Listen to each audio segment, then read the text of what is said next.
네, 안녕하세요. 네, 위원님, 간밤 뉴욕 증시는 초반에는 좀 보합권에서 움직이는 듯 하다가 막판 들어서 애플을 비롯해서 기술주들이 상승하면서 모두 상승 마감을 했습니다.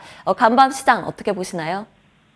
네, 시장이 이제 아침에 7시 좀 넘어가지고 라파엘 보스틱 연준 총재가 확실한 증거가 나오지 않으면은 3분기까지는 금리 인하 안 하겠다 이렇게 얘기를 했습니다. 그러다 보니까 다우지수가 좀 하락하는 출발을 보였고 지금 CME 페드워치 같은 경우에도 3월 달에 금리 인하하는 것과 금리 인하하지 않고 동결시키는 것과 지금 오차 범위가 한 10% 안으로 들어오는 이런 상황들이 진행이 되고 있습니다. 그런데 이제 대만 반도체 쪽의 어떤 미래 전망이 좀 긍정적으로 발표가 되고 그러면서 기술주들이 다들 이제 상승 출발하다 보니까 미국 증시가 이제 장중 내내 좀 반등하는 그런 모습들을 보였습니다. 특히 이제 대만 반도체 같은 경우에는 이제 인공지능 기반 관련해서 매출 전망이 좀 강세를 보일 것이다 이런 전망이 나왔는데 지금 애플에 대해서도 이제 비전 프로 헤드셋에 대한 어떤 기대치가 높다 보니까 뱅크 오브 아메리카에서 이제 목표가도 좀 높게 잡았는데 전반적으로 이제 애플에 대해서 목표가를 낮추는 기관도 있고 높이는 기관도 있는데 그 평균치가 지금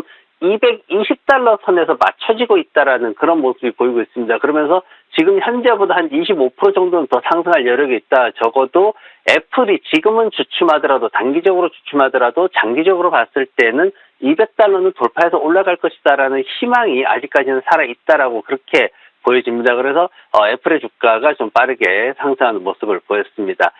시장 외에 이제 경제 지표들 보면은 30년 만기 대출, 모기지 대출이 6.60%로 0.06%포인트 하락을 했습니다. 그러면서 지난해 5월 이후에 가장 낮은 수준으로 떨어졌고, 그리고 이제 주택 관련해가지고는 지금, 신규 주택 건설이 조금 이렇게 감소하는 모습을 보였습니다. 근데 예상치보다는 조금 좋았기 때문에 주택 시장도 좀 살아나고 있다 이렇게 평가가 되고 있고요.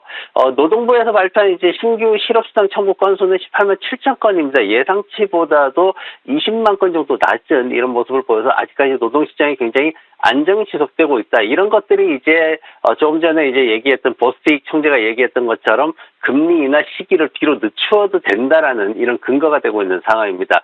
시장에서 나온 여러 가지 얘기들 중에 주목할 만한 얘기는 트로이스트 이 기관에서 나온 얘기가 있는데 뭐냐면은 기술주들에 대해서 지금 이 장기적으로 상반기 1분기에 조금 이렇게 둔화될 것이다라는 얘기들을 좀 약세론자들이 하고 있는데 성장이 둔화되더라도 수익을 지속적으로 늘릴 수 있다면은 시장을 상승시킬 수 있다 이렇게 분석을 했습니다. 그래서 지난밤에는 이 얘기가 시장에 가장 적절한 얘기가 아니었나 싶고 다음 주에 이제 기술주들 실적 발표가 쭉 이어집니다. 월요일날 로지텍이 있고 화요일날 넷플릭스, 수요일날 테슬라 그리고 목요일날 인텔로 이어지기 때문에 앞으로 기술주 실적은 하나하나 꼼꼼히 잘 챙겨봐야 될 것 같습니다.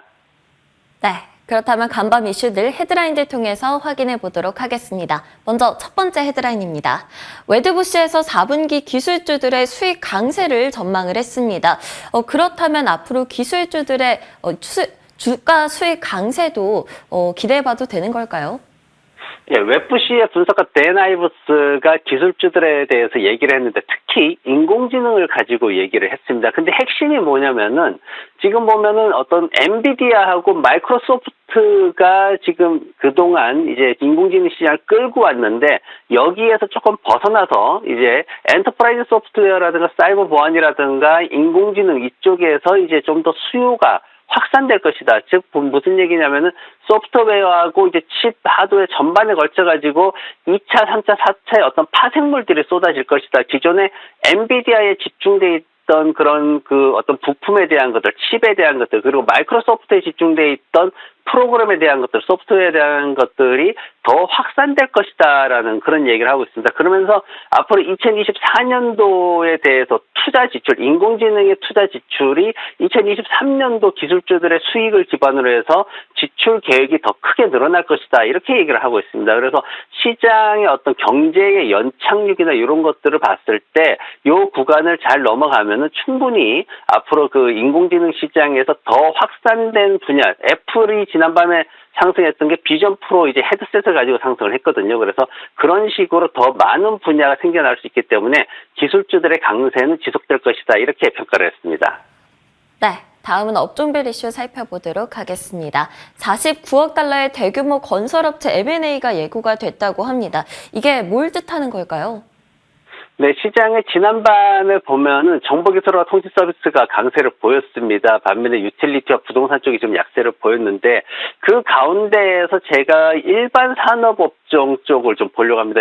지난밤에 1% 이상 상승을 했는데 일반 산업에 보면은 이제 건설 쪽 산업이 있습니다. 일반 산업업종에는 건축 산업이 들어가 있는데 최근 5년간 358%로 일반 산업 분야에서 가장 크게 상승한 그런 섹터가 되겠습니다. 그래서 경기 회복기에 크게 상승하는 특성을 가지고 있다 보면 되고 이런 부분들을 반영하듯이 지난밤에 일본에 있는 세키스이라는 이 회사가 미국에 있는 MDC라는 이 건설회사를 인수를 하는 것으로 49억 달러 현금 주겠다 이렇게 얘기를 해서 현재가보다 상당히 높게 또 책정을 했습니다. 그러면서 이 회사 같은 경우에는 2017년 이후에 지금 네 번째로 미국 건설회사를 인수하고 있는데 일본의 인구 감소가 지속되다 보니까 일본 기업들이 지속적으로 미국 건설회사를 인수 합병하는 이런 모습들이 계속 나오고 있습니다. 그래서 최근에 이제 지난밤에도 있었지만 모기지 이자율 하락이라든가 그리고 주택 건설업자들 신뢰도 상승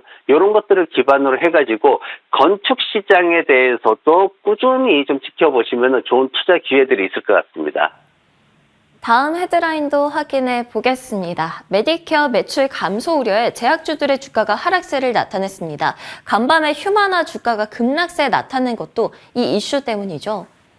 네, 그렇습니다. 이제 메디케어라는 거를 좀 아셔야 되는데 연방 건강보험 프로그램입니다. 65세 이상 사람들이 가입할 수 있는 건데 이제 연방에서 이제 지원을 좀 해주는 거죠. 근데 이 메디케어 사업에 좀 많은 비중을 가지고 있는 회사가 휴마나입니다. 근데 메디케어 산업이 지금 어떤 상황을 겪고 있냐면은 미국의 바이든이 인플레이션 감소법이라는 걸 지난번에 만들었습니다. 그러면서 그 항목에 뭐가 있냐면은 지난 60년 사상 처음으로 메디케어 제조업체와 약품 가격을 직접적으로 정부가 합의할 수 있게끔 그렇게 만들어놨습니다. 그래서 정부가 온갖 조사를 다 해가지고 약품 가격을 바닥으로 떨궈 버리면은 결국 표가 이렇게 정부 쪽으로 오기 때문에 그런 것들을 목적으로 해서 이렇게 법을 이제 신설을 했는데 지금 현재 10가지 약품에 대해서 약값을 굉장히 낮추는 쪽으로 지금 하향 조정시키는 이런 지금 시도를 하고 있기 때문에 지난번에 이 이슈를 통해서 제약주들이 주가가 빠르게 하락하는 모습이 있었고 이번에는 휴마나라는 회사의 실적을 통해 가지고 앞으로 수익이 굉장히 낮을 것이고 비용은 증가할 것이다. 이제 이렇게 전망이 되면서 제약주들이 굉장히 하락하는 그런 모습을 보였습니다. 그중에서 이제 주목받고 있는 게 사실 CBS 같은 경우에는 성장성이 좀 주목을 받고 있는 회사인데 그럼에도 불구하고 이런 어떤 전반적인 산업의 이슈들 때문에 앞으로 2월 7일 날 실적 발표를 하게 되는데 이때 과연 어떤 결과를 내놓을지 많이 주목받고 있습니다. 네, 다음 이슈도 보겠습니다. TSMC가 1분기 매출 성장세 회복을 전망을 했습니다. 이 때문에 간밤에 반도체주들 다 같이 크게 올랐어요.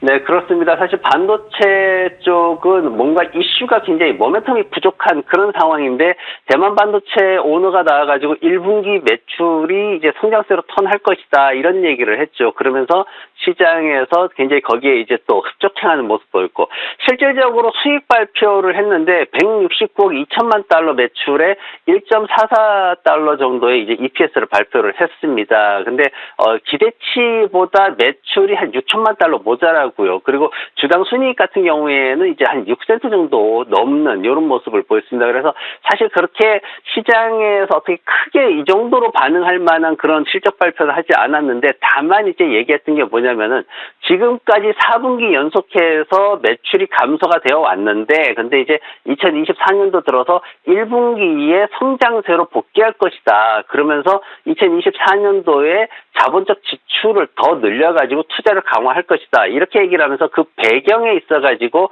스마트폰이라든가 아니면 컴퓨터 이런 쪽에서 수요가 회복이 될 것이고 고성능 컴퓨팅 부품들에 대해서 인공지능 관련된 부품들에 대해서 더 크게 성장할 수 있을 것이다. 또 투자도 늘릴 것이다. 이렇게 얘기를 하면서 주가가 빠르게 상승하는 모습을 보였습니다. 그래서 로이터 통신 쪽에서 나오는 얘기는 24년도에 지금 매출이 한 20% 정도 더 증가할 것으로 그렇게 예상을 하고 있고 니드햄이라는 기관에서 나온 이제 투자 의견 같은 경우에는 매수 의견을 내놓고 목표 주가를 115달러로 유지를 하면서 이 대만 반도체에 대해서 그리고 전반적인 반도체 산업에 대해서 기대치를 좀 올려놨습니다.